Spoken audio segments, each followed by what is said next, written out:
Hello दोस्तों, the cortex academy में आपका स्वागत है। संविधान और राज व्यवस्था में आज का जो हमारा टॉपिक है वो है नागरिकता। आइए देखते हैं कि नागरिक कौन है, प्रजा कौन है।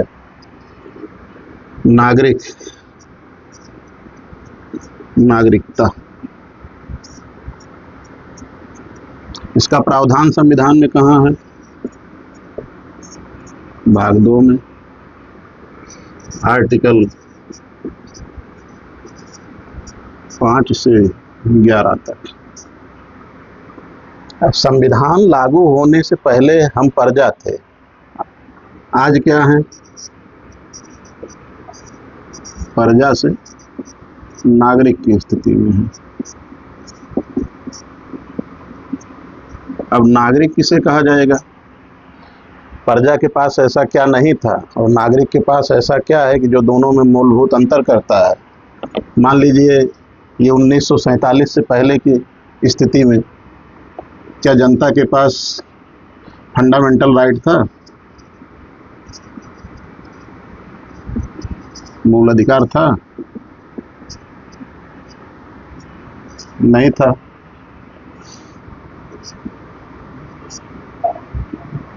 संविधान सुरक्षा देता था? जब संविधान ही नहीं था तो सुरक्षा कहाँ से होगा? मतदान का अधिकार,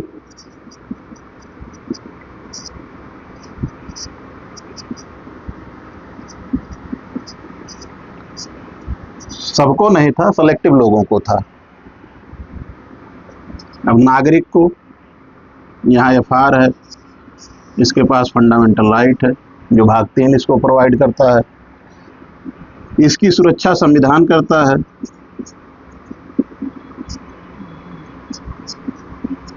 संविधान सुरक्षा देता है किसको? आपके मूल के अधिकारों को। मतदान का अधिकार है।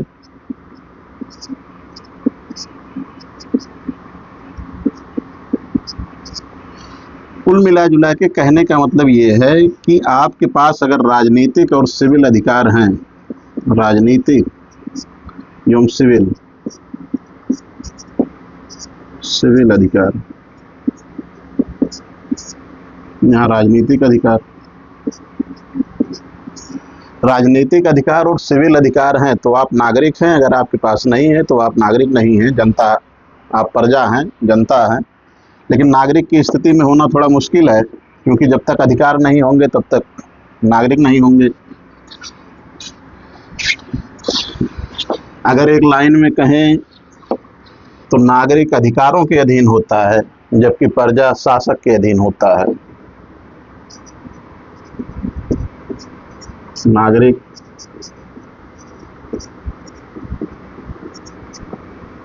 अधिकारों के अधीन होता है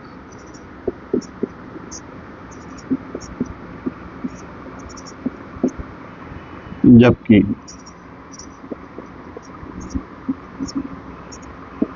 प्रजा शासक के अधीन होती है।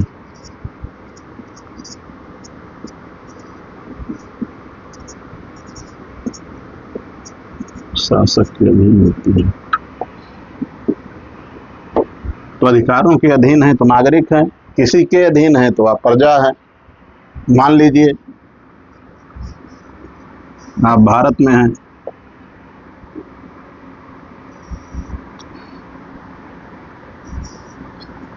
यहाँ के लोग हैं।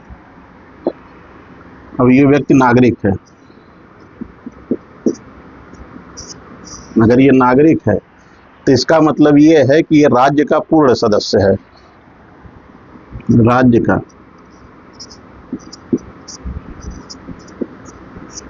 पूर्ण सदस्य है। यहाँ एक व्यक्ति और है जो विदेशी है, ये राज्य का पूर्ण सदस्य नहीं है, पूर्ण सदस्य नहीं है। अब विदेशी 2 प्रकार के हो सकते हैं।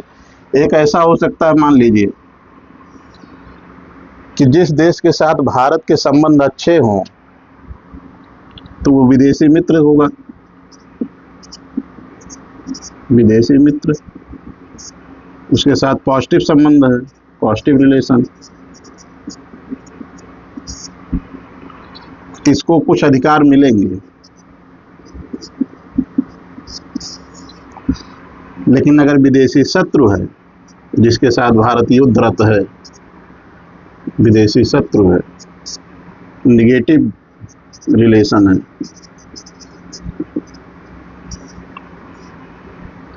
तो ये सभी अधिकारों से वंचित होगा,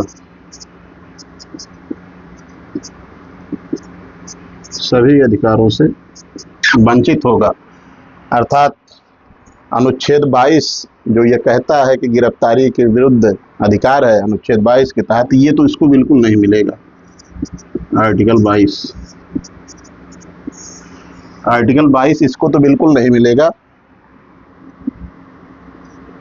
इसको मिलेगा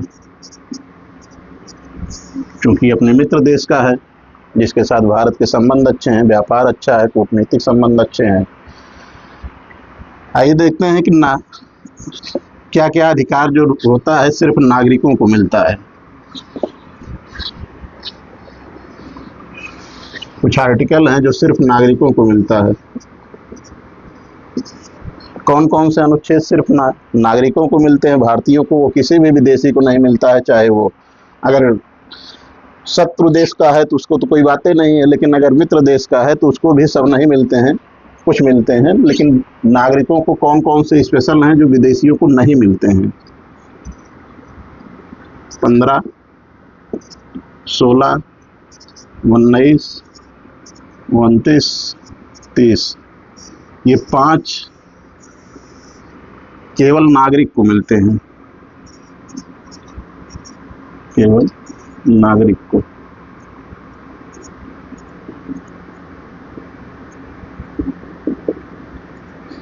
केवल नागरिक को मिलता है। 15 क्या कहता है कि किसी भी स्तर पर कोई भेदभाव नहीं होगा, जाति के आधार पे, वंश के आधार पे, जन्म के आधार पे, लिंग के आधार पे कोई भेदभाव नहीं होगा। लेकिन अब ऐसा थोड़ी है कि विदेशियों के साथ भी यही होगा, ऐसा तो नहीं है। इसलिए 15 सिर्फ भारतीयों के लिए है, भारतीय नागरिकों के लिए। 16 अवसर की समानता,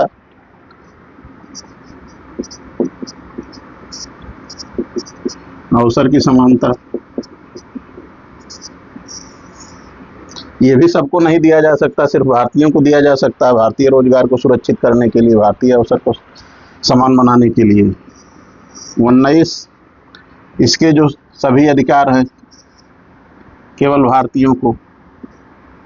और यहाँ ये शिक्षा और संस्कृति, ऐसा नहीं है कोई विदेशी आए अपनी शिक्षा फैलाने लगे, अपनी शिक्षा देने लगे, और कोई विदेशी आए मिशनरी के तहत या किसी के तहत जो है अपनी संस्कृति का प्रचार करे, ऐसा भी नहीं है। तो 15, 16, 19, 29 ऐसे अनुच्छेद हैं जो सिर्फ भारतीय नागरिकों को मिलते हैं।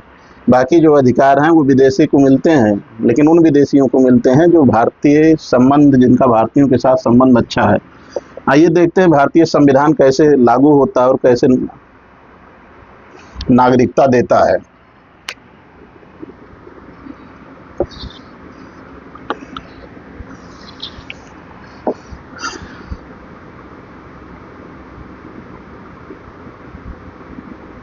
संविधान किस दिन लागू हुआ? पूर्ण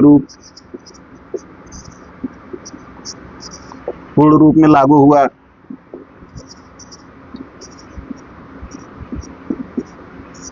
26 जनवरी 1950।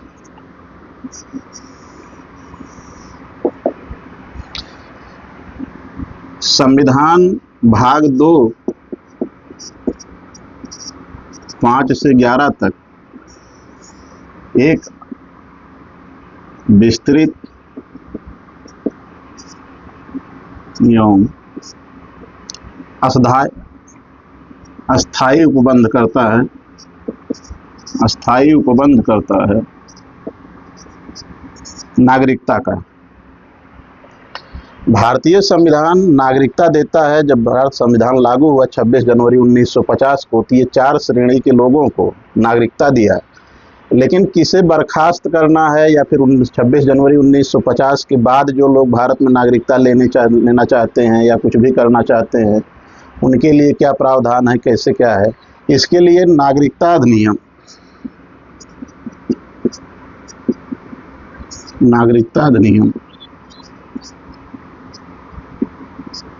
1955 करता है। भारतीय संविधान 26 जनवरी 1950 के बाद नागरिकता में क्या करना है, कैसे करना है, इसका सारा प्रावधान नागरिकता अधिनियम 1955 करता है। आइए देखते हैं आर्टिकल के अनुसार कौन से आर्टिकल में क्या क्या प्रावधान है, कैसे है।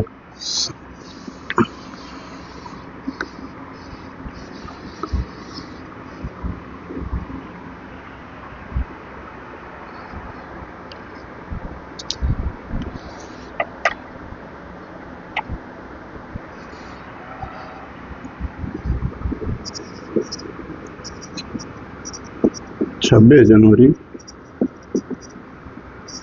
1950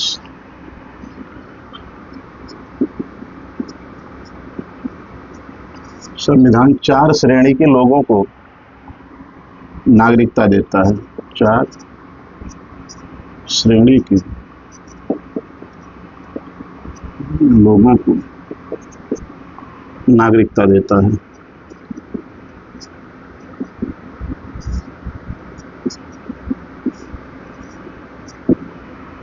अब 4 श्रेणी कौन कौन है वो अलग अनुच्छेद में वर्णित है।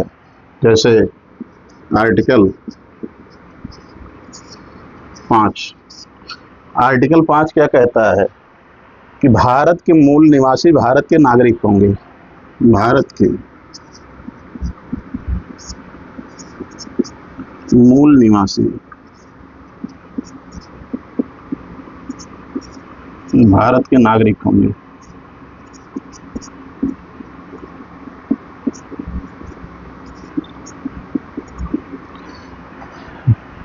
मूल निवासी भारत के नागरिक होंगे, तो मूल निवासी कौन है? सवाल तो यही है कि मूल निवासी किसे मानेंगे आप। उसके लिए 3 शर्तें पूरा करना होता है। या तो आप भारत जब संविधान लागू हुआ भारत में जन्म हुआ हो,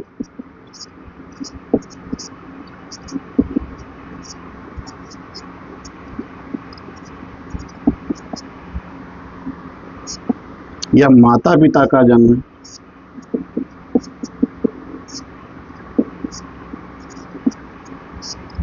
भारत में हुआ हो संविधान लागू होने से पहले, या जब संविधान लागू हुआ उससे 5 वर्ष पूर्व से भारत में कोई रह रहा हो।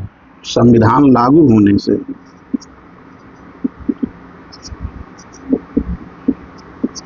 संविधान लागू होने से 5 वर्ष पूर्व से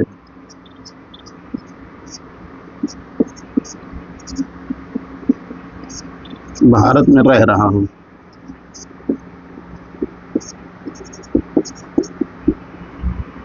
ये 3 शर्तें अगर कोई पूरी करता है तो वो भारत का मूल निवासी कहा जाएगा। पहला तो ये है कि उसका जन्म भारत में हुआ हो, दूसरा ये है कि उसके माता पिता का जन्म भारत में हुआ हो, तीसरा ये है कि संविधान लागू होने से 5 वर्ष पूर्व से भारत में अगर वो रह रहा है तो भारत का मूल निवासी कहा जाएगा। ये है आर्टिकल 5। आइए देखते हैं आर्टिकल 6 क्या कहता है।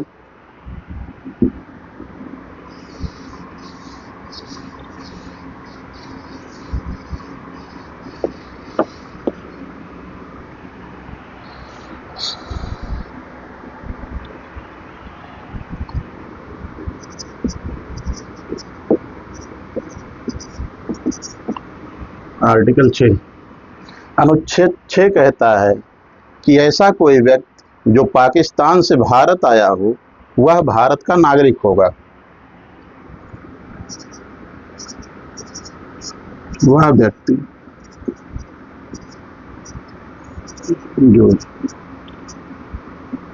पाकिस्तान से भारत आया हो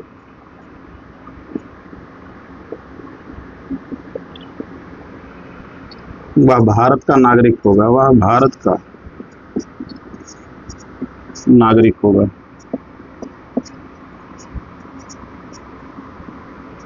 बशर्ते, इसके साथ कुछ शर्तें हैं कि पाकिस्तान से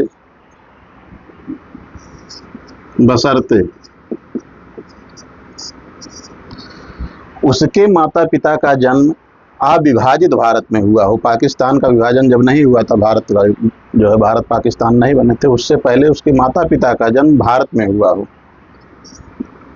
माता पिता का जन्म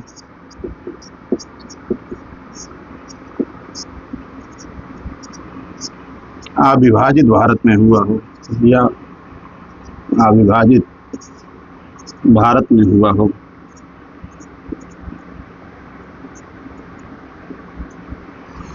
पहली शर्त है। दूसरी शर्त यह है कि 1948 से पहले भारत में आया हो। 19 जुलाई 1948 से पहले भारत आया हो।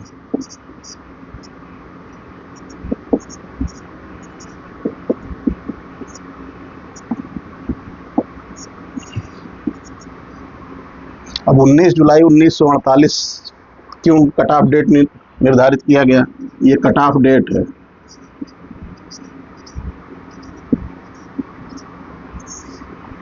कट ऑफ डेट वो होता है कि जब कोई तिथि ऐसे इस तरीके से निर्धारित की जाती है कि इससे पहले या इसके बाद, तो उसे कट ऑफ डेट कहा जाता है। अब ये 19 जुलाई 1948 से पहले भारत आया हो, ऐसा क्यों? इसी दिन भारत सरकार पाकिस्तान से आने वाले लोगों के लिए, पाकिस्तान से आने वाले लोगों के लिए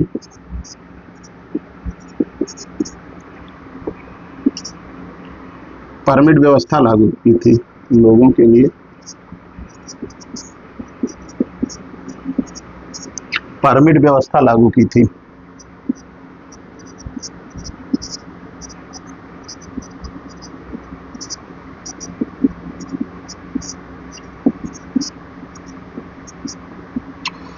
ऐसा नहीं है कि जो मन करे मुंह उठाए चला है भारत में, भारत का नागरिक हो जाएगा, ऐसा नहीं है। परमिट 1948 के पहले आया है तो उसे स्वतः नागरिकता मिल जाएगी, लेकिन अगर 19 जुलाई 1948 के बाद आया है तो उसे परमिट लेना आवश्यक होगा।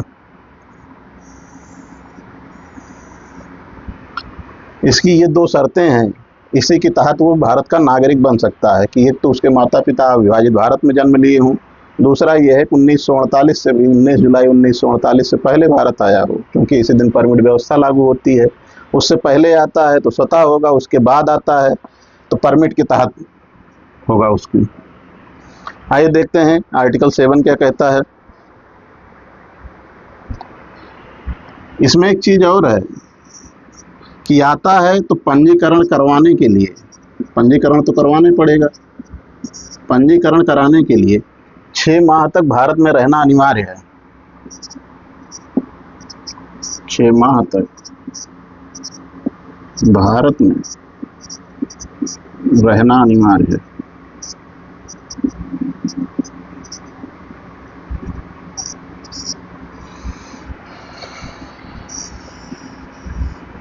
इसकी ये 3 शर्तें हैं, तभी अनुच्छेद 6 के तहत उसे भारत की नागरिकता मिलेगी।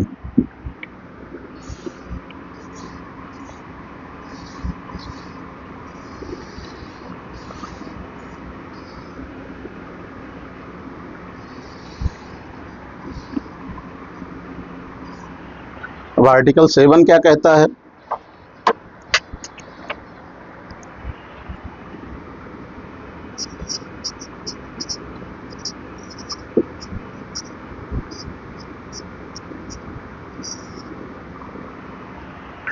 भारत से पाकिस्तान गया हो, भारत से पाकिस्तान गया हो, पाकिस्तान से फिर भारत आया हो, उसके लिए क्या प्रावधान है? ऐसा प्रावधान किया ही क्यों कि गया था कि पहले भारत से पाकिस्तान चला जाए फिर पाकिस्तान से भारत आए? ऐसा प्रावधान लागू ही क्यों किया गया था और उसको नागरिकता दी जाए?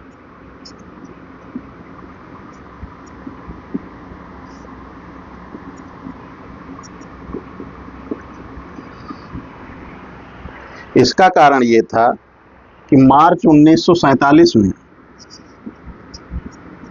मार्च 1947 में या उससे पहले भी फरवरी से ही उत्तरी पश्चिमी सीमा प्रांत, उत्तरी पश्चिमी सीमा प्रांत।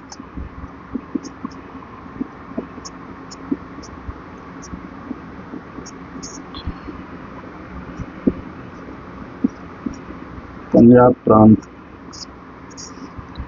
यहां सांप्रदायिक दंगे शुरू हो गए, सांप्रदायिक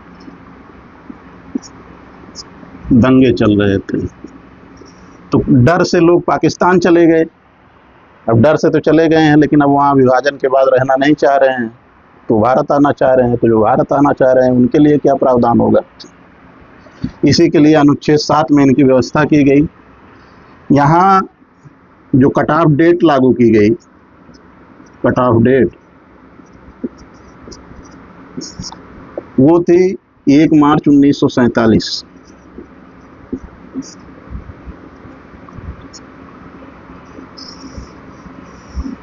1 मार्च 1947। क्यों ये डेट निर्धारित की गई? क्योंकि 2 मार्च 1947 को पंजाब प्रांत के जो प्रीमियर थे, पंजाब के मुख्यमंत्री थे, पंजाब के प्रीमियर, उस समय प्रीमियर कहा जाता था मुख्यमंत्री को, हयात खान टियाना, हयात खान टियाना पद से इस्तीफा दे देते हैं, पद से इस्तीफा दे देते हैं। तो कट ऑफ डेट निर्धारित की गई 1 मार्च 1947।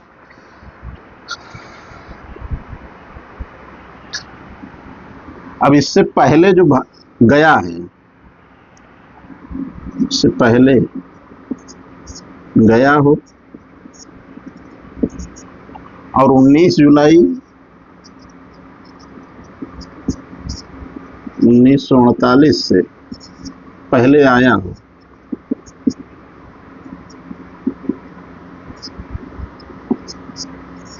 पहले आ गया हो, तो वह भारत का नागरिक होगा, वह भारत का नागरिक होगा।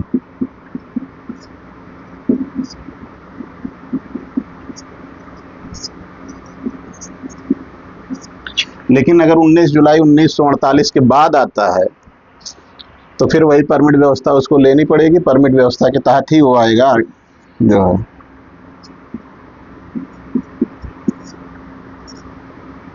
परमिट व्यवस्था का लाभ लेना पड़ेगा। परमिट व्यवस्था का लाभ लेना पड़ेगा। तो ये अनुच्छेद 7 है। भारत से पंजाब पाकिस्तान गए, पाकिस्तान से फिर भारत आए। क्यों गए? क्योंकि यहाँ सांप्रदायिक दंगा हो रहा था, लोग डर के चले गए थे, लेकिन वहाँ नहीं रहना चाहते थे, वहाँ से फिर भारत आना चाह रहे थे। तो जब भारत आना चाह रहे थे तो फिर उनके लिए प्रावधान किया गया अनुच्छेद 7 में। आइए देखते हैं कि अनुच्छेद 8 क्या प्रावधान करता है, किसको नागरिकता देता है।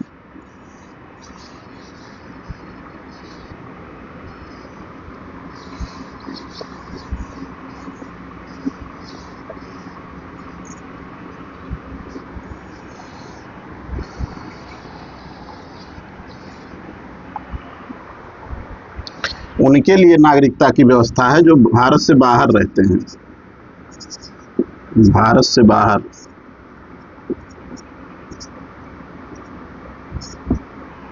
विदेश में,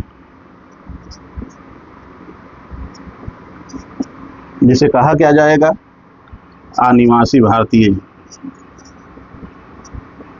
अनिवासी भारतीय कहा जाएगा, NRI। ये शब्द अक्सर सुनते होंगे आप लोग, सब सुनते हैं। इनके लिए क्या प्रावधान है कि इनकी पीढ़ियों में, चाहे इनके माता पिता, दादा दादी या नाना नानी, किसी का जन्म भारत में हुआ हो, शर्त क्या है? पहले तो ये दादा दादी या नाना नानी किसी का जन्म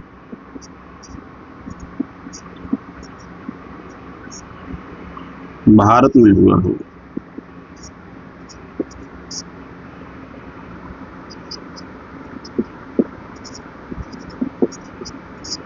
और उनको गवर्नमेंट एक्ट 1935 परिभाषित करता हो। गवर्नमेंट ऑफ इंडिया एक्ट 1935 के तहत वो परिभाषित होते हों तो वो आवेदन कर सकता है। अब ये बाहर रहेगा क्यों? उसके दो कारण हो सकते हैं।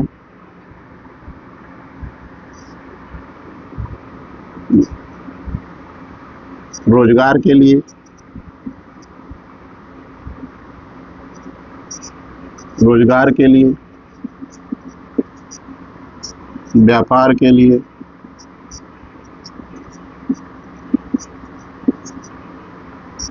शिक्षा के लिए,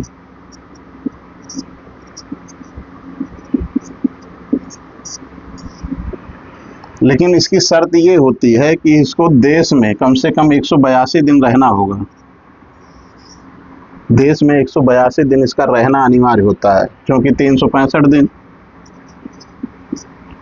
तो 182 दिन मतलब आधे साल, 6 महीने भारत में रहना अनिवार्य होता है, तभी ये आवेदन कर सकता है। आवेदन कहाँ करेगा? या तो ये कूटनीतिक माध्यम से करे या पार्षदीय माध्यम से करे।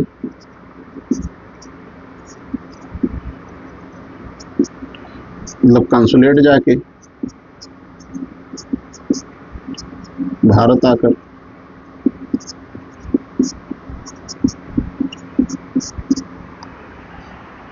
ये अनुच्छेद 8 है। अच्छा, एनआरआई जो होते हैं वो रेगुलेट कैसे किए जाते हैं? ये संविधान इतना तो कहता है कि हाँ इसी के तहत होंगे, लेकिन इनको रेगुलेट कैसे किया जाएगा? जैसे मान लीजिए कि ये व्यापार कर रहा है, कोई व्यक्ति है जो भारत से बाहर है, व्यापार कर रहा है, तो इसको कैसे रेगुलेट किया जाएगा? क्योंकि ये वहाँ पैसा कमाएगा, वहाँ लाभ कमाएगा, वहाँ से पैसा यहाँ भेजेगा, तो जो पैसा यहाँ आ रहा है तो इसके लिए दो चीज़ होना चाहिए। एक तो टैक्स होना चाहिए, टैक्स इस पे लगेगा। दूसरी चीज़ क्या होगा? क्योंकि ये फॉरेन से पैसा भेज रहा है, विदेशी पैसा आ रहा है,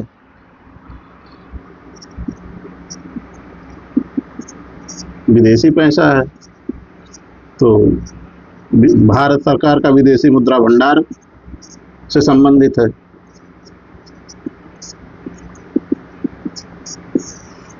विदेशी मुद्रा भंडार से संबंधित है। इसके लिए दो प्रावधान है। एक तो ये है कि ये इनकम टैक्स अधिनियम, आयकर अधिनियम 1961 के तहत नियंत्रित होता है।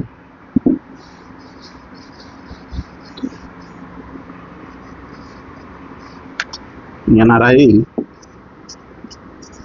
ये दो अधिनियम के तहत नियंत्रित होता है। पहला ये है कि इनकम टैक्स एक्ट 1961 के तहत ये टैक्स के दायरे में लाएगा। दूसरा फेमा अधिनियम, FEMA 1999, foreign exchange management act 1999 के तहत विदेशी मुद्रा नियंत्रण।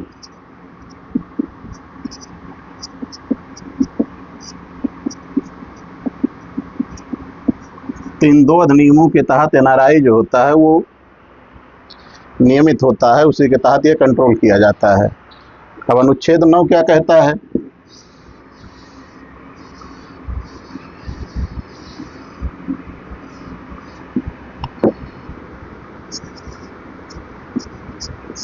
अनुच्छेद 9 आर्टिकल 9,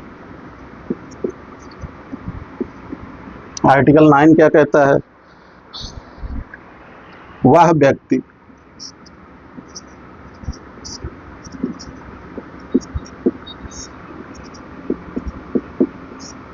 भारत का नागरिक नहीं होगा, भारत का नागरिक नहीं होगा जो स्वेच्छा से किसी अन्य देश की नागरिकता को ग्रहण कर लिया हो, जो स्वेच्छा से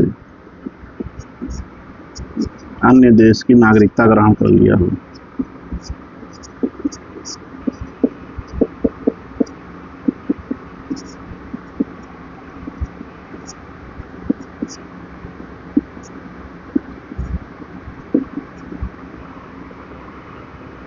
उसकी नागरिकता यहाँ स्वतः समाप्त हो जाएगी।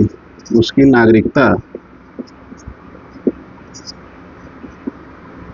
नागरिकता यहाँ स्वतः समाप्त हो जाएगी। यहाँ स्वतः समाप्त हो जाएगी।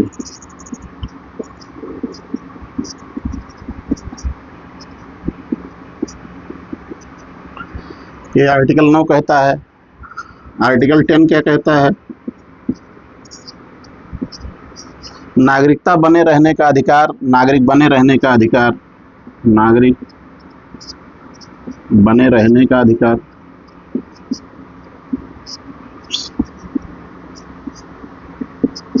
साथ साथ इसके ये भी है कि कौन नागरिक होगा और किसे नागरिक समझा जाएगा। इस मामले में अगर किसी विधि को बनाना हो तो वो संसद ही बनाएगी। नागरिक होगा या समझा जाएगा, दोनों मामले की विधि संसद बनाएगी।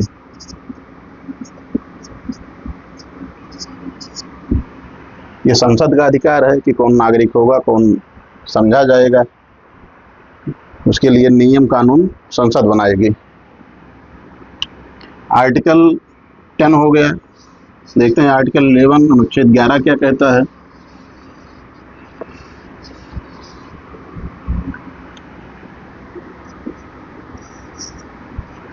अनुच्छेद 11 क्या कहता है?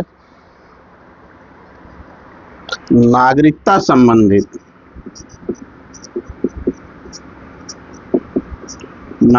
संबंधित किसी भी विधि को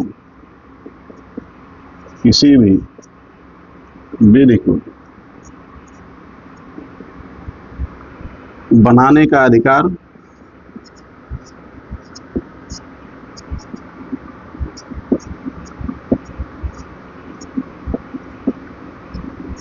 संसद को होगा।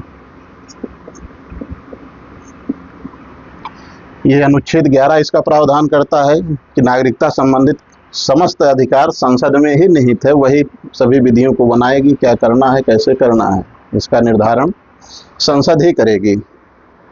आइए देखते हैं कि नागरिकता अधिनियम 1955 क्या कहता है।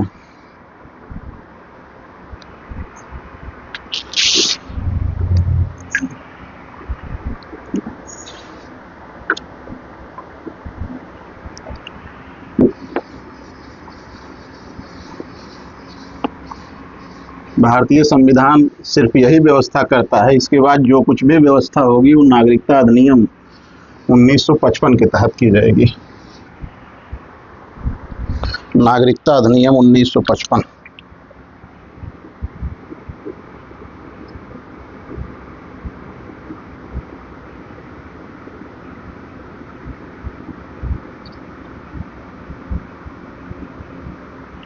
सिटीजनशिप एक्ट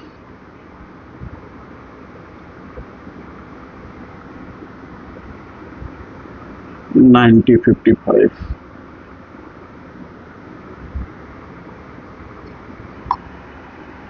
संविधान लागू होने के बाद नागरिकता के अर्जन या बर्खास्तगी से कोई भी प्रावधान होता है। दो मामले हैं इसके। एक तो अर्जन होगा, कोई नागरिकता लेगा, या किसी को समाप्त किया जाए। दोनों मामले का प्रावधान नागरिक अधिनियम 1955 करता है। तो अर्जन कैसे करेगा, क्या क्या मामले होंगे अर्जन करने के उसके? पहला मामला ये है कि जन्म से, वंश से, जिसे वंशानुगत कह सकते हैं। तीसरा होगा प्राकृतिक।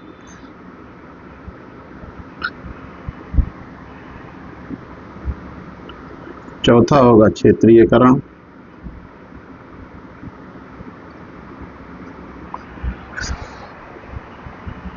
और पांचवा पंजीकरण से। इन 5 मामलों से नागरिकता प्राप्त की जा सकती है। समाप्त कैसे कैसे होगा? समाप्त होगा बर्खास्त करने से, किसी की नागरिकता को बर्खास्त कर दिया जाए, स्वेच्छा से,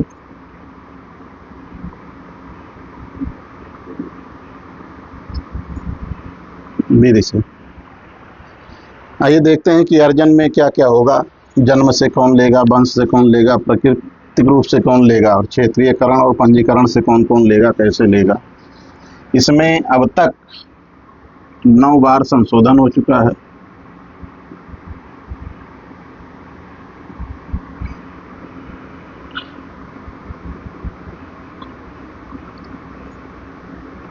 2019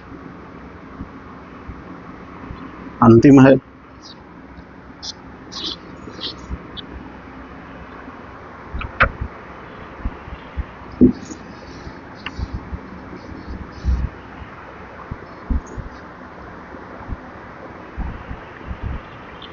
जन्म से कौन लेगा? पहला प्रावधान, किसका जन्म कब हुआ हो और वो भारत का नागरिक होगा। 26 जनवरी 1950, जिस दिन संविधान लागू हुआ। 1 जुलाई 1987 तक। ये क्या है? संविधान लागू होने की डेट। ये क्या है? माटी का अधिकार खत्म किया गया था। माटी का अधिकार खत्म कर दिया गया इस दिन। माटी का अधिकार क्या होता है? माटी का अधिकार का मतलब ये होता है कि कोई व्यक्ति है जिसका जन्म भारत में हुआ है, लेकिन उसके माता पिता या उसका कोई भी जिसका जन्म भारत में नहीं हुआ, सिर्फ उसका जन्म भारत में होता है, तो ये प्रावधान था कि जिस माटी में पैदा हो वहीं के नागरिक बन जाओ। तो ये माटी का अधिकार अधिनियम लागू था, लेकिन ये 1 जुलाई 1987 को समाप्त कर दिया जाता है। तो यहाँ से 26 जनवरी 1950 से 1 जुलाई 1987 तक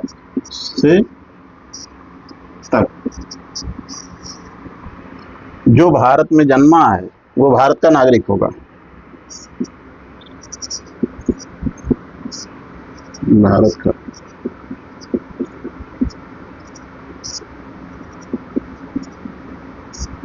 भारत का नागरिक होगा।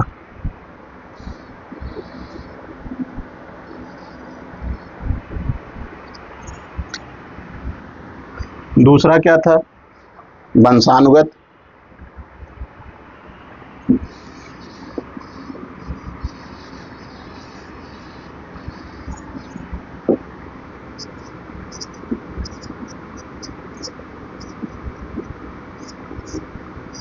अब वंशानुगत शब्दों से मतलब ये निकल रहा है कि आपके वंश का कोई ऐसा हो जिसका जन्म भारत में हुआ हो, उसके आधार पर आपको भारत की नागरिकता मिल जाएगी। अगर 26 जनवरी 1950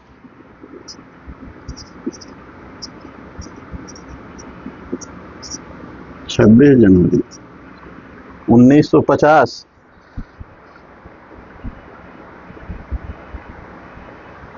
10 दिसंबर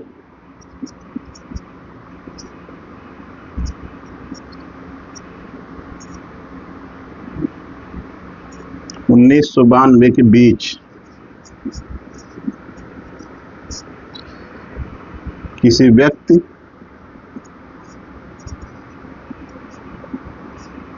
के माता पिता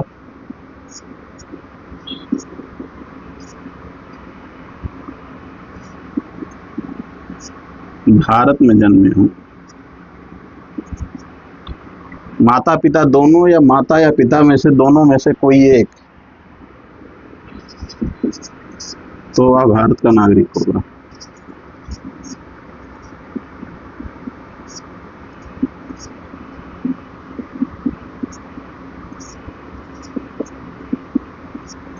तो वह भारत का नागरिक होगा।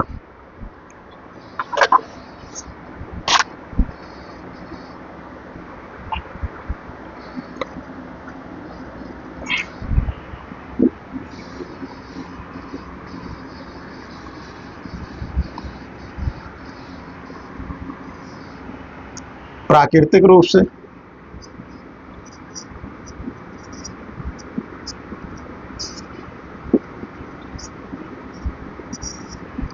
प्राकृतिक रूप से कौन होगा? आवेदन के आधार पर, आवेदन के आधार पर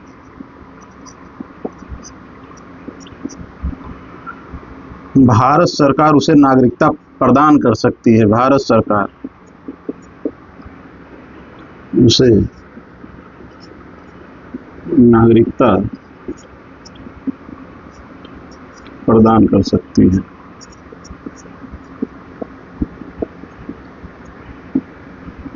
बशर्ते, हर जगह एक शर्त है, उसकी कंडीशन क्या क्या होगी? पहली चीज तो ये है कि वो ऐसे देश का निवासी ना हो जिस देश में भारतीयों को ही नागरिकता ना मिलता हो, मतलब वो शत्रु देश ना हो, शत्रु देश का ना हो।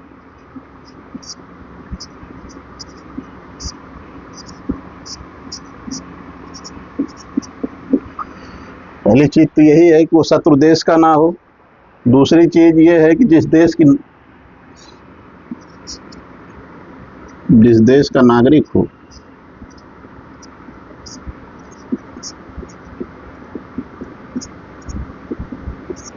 जिस देश का नागरिक हो वहां की नागरिकता उसको छोड़नी पड़ेगी, नागरिकता उसे त्यागनी पड़ेगी।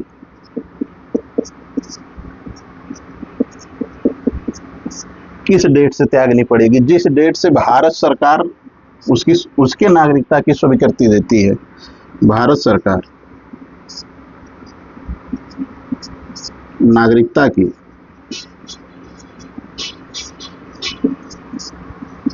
स्वीकृति देती है। तीसरी शर्त क्या है कि अनुसूची 8 में वर्णित किसी भी भाषा, जो 22 भाषाएं हैं उसमें से किसी एक भाषा का जानकार हो।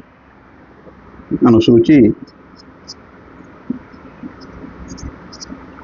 8 में वर्णित किसी एक भाषा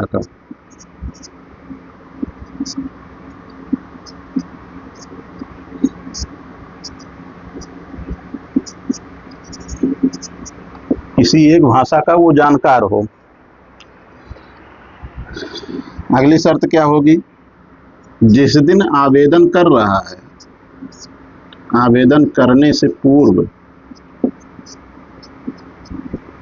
12 माह, मतलब 1 वर्ष पहले से भारत में रह रहा हो, माह से भारत में रह रहा हो।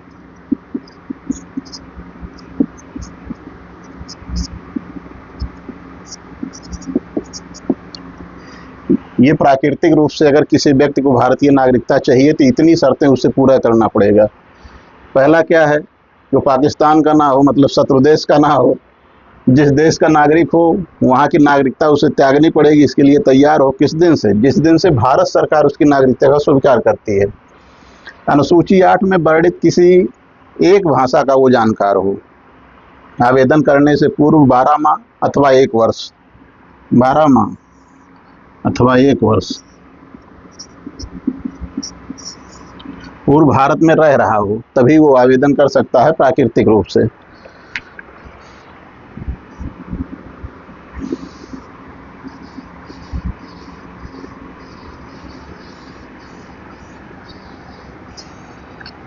अगला प्रावधान कैसे नागरिकता मिलेगी? क्षेत्र समाविष्टि के आधार पर। क्षेत्र समाविष्ट का।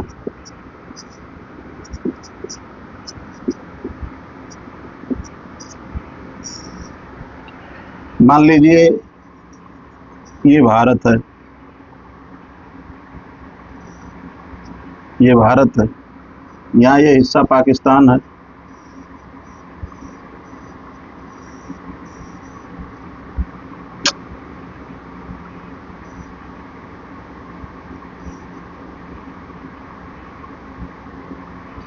भारत कल पूरे पाकिस्तान पे कब्जा कर ले कल से, तो जो वहाँ के नागरिक होंगे वो पाकिस्तानी नागरिक नहीं होंगे।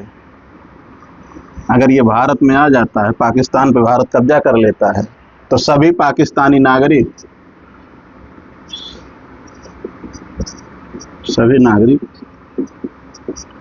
भारतीय हो जाएंगे।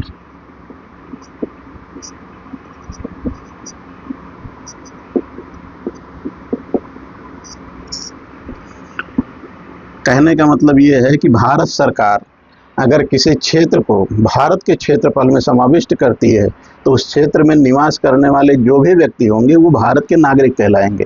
तो क्षेत्र समाविष्टि हो रहा है, क्षेत्र का विलय हो रहा है भारत में, तो वो लोग, सीधी सी बात है कि वो लोग भारत के भी नागरिक होंगे। तो भारत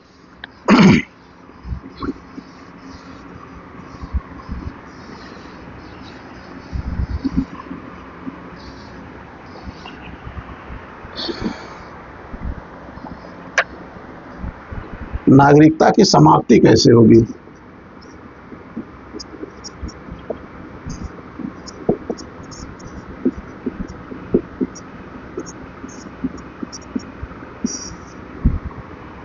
नागरिकता की समाप्ति कैसे होगी? या कोई त्याग दे।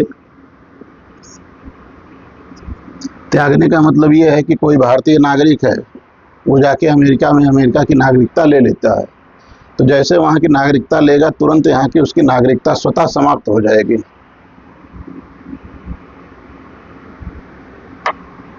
सॉरी, त्यागना कैसे? स्वेच्छा से।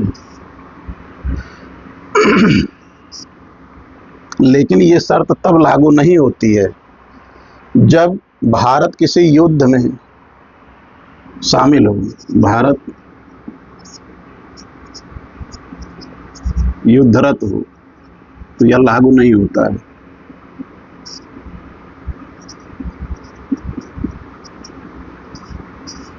सरकार विधि बना के किसी का बर्खास्त, नागरिकता ही बर्खास्त कर दे। कैसे बर्खास्त करेगा?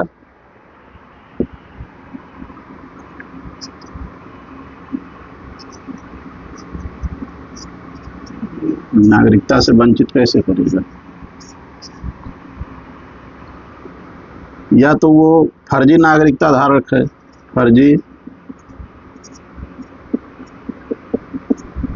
नागरिकता धारक है, तो उसे बर्खास्त सरकार वंचित कर सकती है। संविधान का अनादर कर रहा हो, संविधान का अनादर कर रहा हो तो बर्खास्त कर सकती है। विदेशी या शत्रु देश से संबंध हो तब समाप्त कर सकता है, तब समाप्त हो सकती है। या 7 वर्षों से भारत में आया ही ना हो, भारत से बाहर रह रहा है, भारत से बाहर 7 वर्षों से रह रहा हूँ,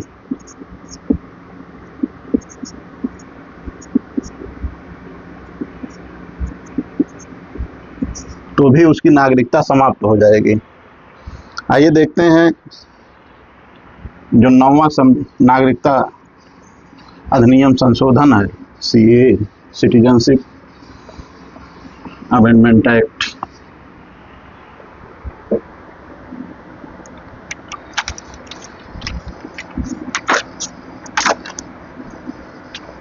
नागरिकता संशोधन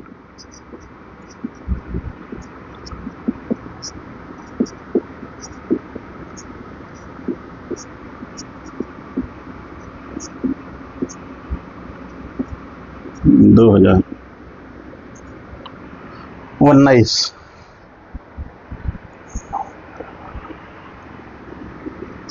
ये लोकसभा में पेश कब हुआ?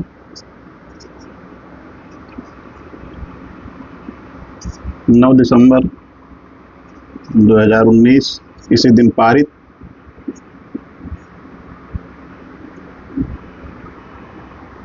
राज्यसभा में कब पेश हुआ? राज्यसभा में पेश होगा 12 दिसंबर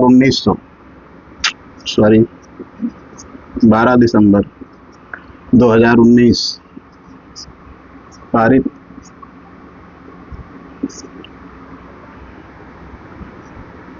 राष्ट्रपति की मंजूरी?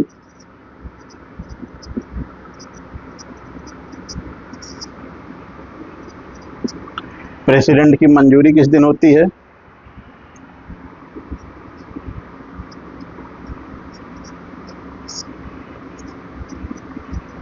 बारह दिसंबर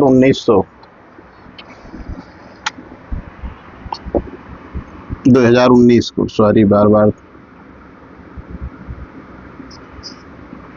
2019 को। लागू कब होगा?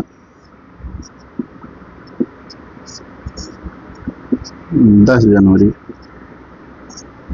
2020 को इम्प्लीमेंट कर दिया गया।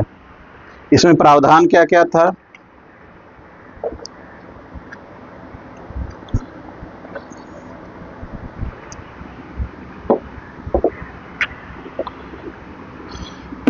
पाकिस्तान,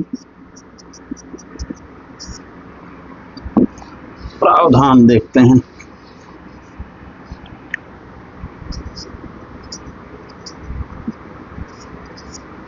प्रावधान इसमें क्या क्या था? 3 देश हैं, पाकिस्तान,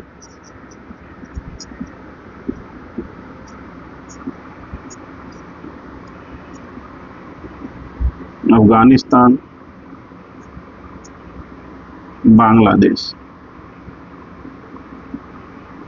यहाँ जो अल्पसंख्यक समुदाय है, अल्पसंख्यक समुदाय,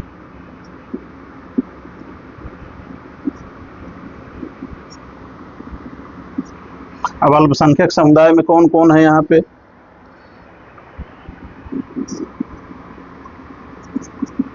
हिंदू हैं,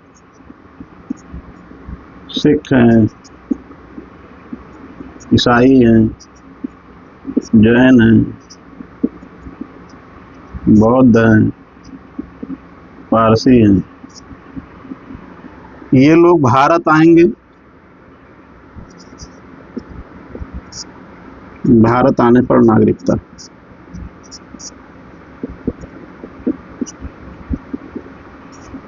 यह संशोधन इसी का प्रावधान करता है कि पाकिस्तान, अफगानिस्तान, बांग्लादेश में जो अल्पसंख्यक समुदाय है, चाहे वो हिंदू हो, सिख हो, ईसाई हो, जैन हो, बौद्ध हो, पारसी हो, अगर ये भारत आते हैं तो उनकी नागरिकता का प्रावधान करता है।